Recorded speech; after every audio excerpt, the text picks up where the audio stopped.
Hey everyone, welcome back to Scriv Nation. I know we've been off for a couple weeks. Actually, I did the 9/11 video obviously a couple weeks ago. But what happened was I shot a bunch of videos. I got a bunch of pictures and videos for the Rockin' Out in Connecticut series, and I ran out of space on my external hard drive.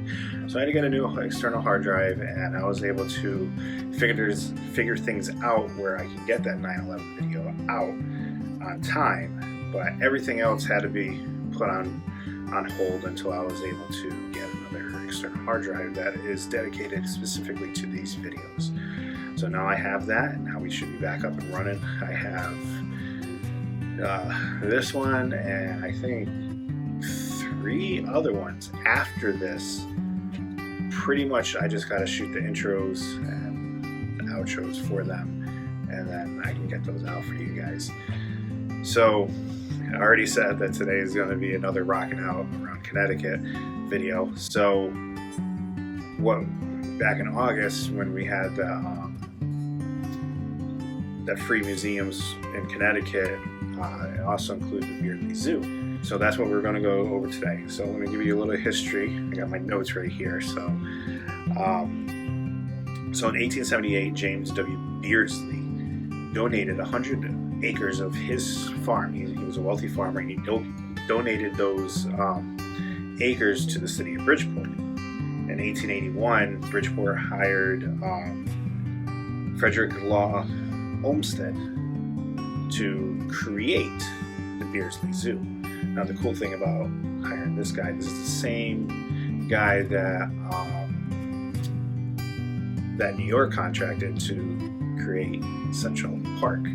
So he was very well known, and obviously Central Park is pretty big, and so they hired him. So another cool thing is, at the time of the park's creation, the city of Bridgeport was the home of Phineas T. Barnum, or as most people know him as P.T. Barnum from the circus. And movies made about him, and everybody knows who he is.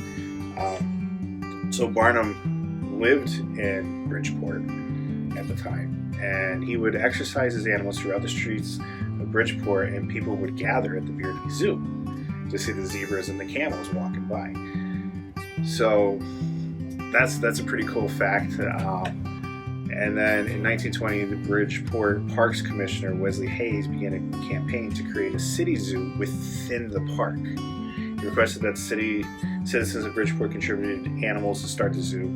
Within the first year, 18 exotic birds were donated. By 1927, the zoo had acquired a variety of exotic animals, including a camel donated by the Barnum and Bailey Circus. In 1997, the Connecticut Zoology Society purchased the zoo from the city.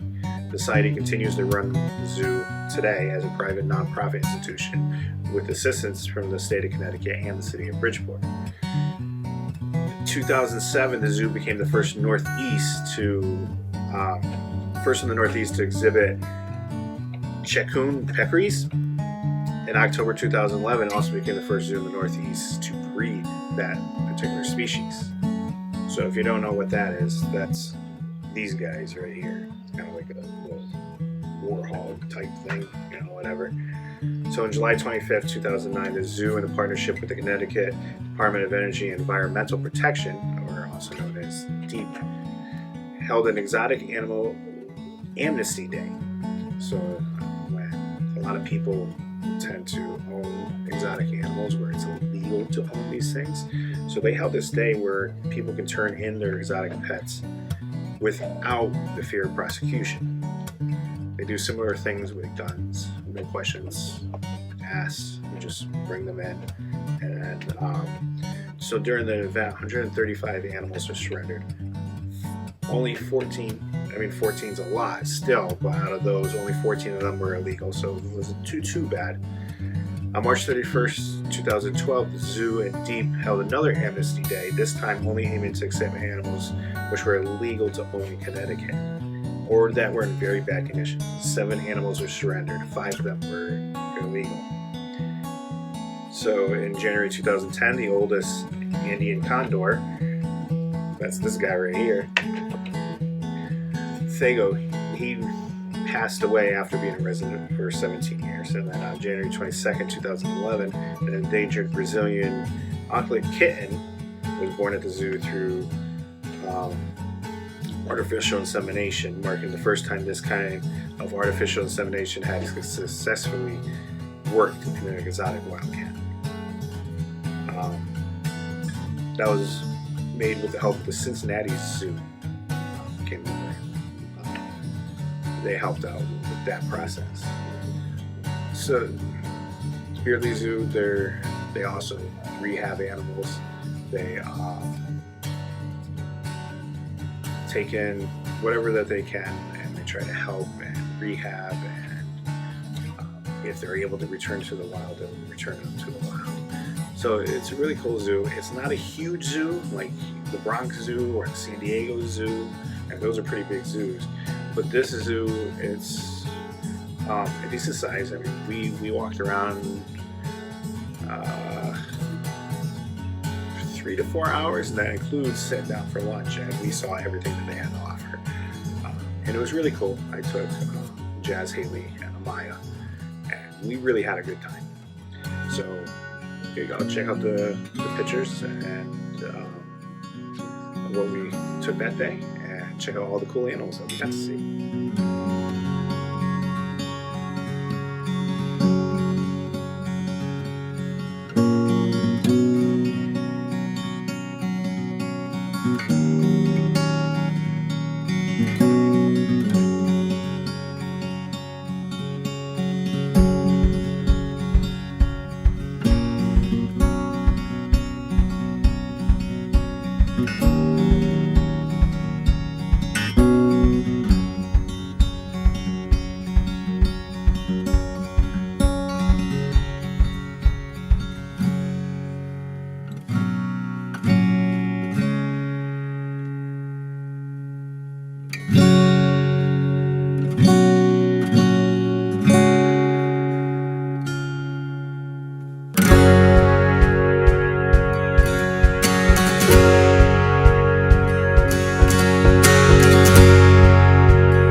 we had a blast when we went. Had a lot of fun. Maya was a riot throughout the whole thing. We brought a stroller for her, and she wanted nothing to do with this. She wanted to run around. She wanted to see the animals, the lions and the tigers and the bears. Oh my! Well, we had a lot of fun.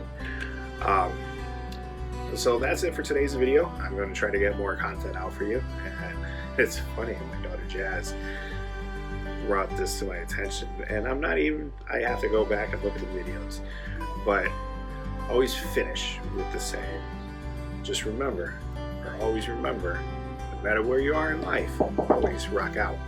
And apparently sometimes I say rock on, sometimes I say rock out, but it doesn't really matter at all. It means the same thing, whatever it works for you. So we're going to go without this time. So always remember, no matter where you are in life, always rock out.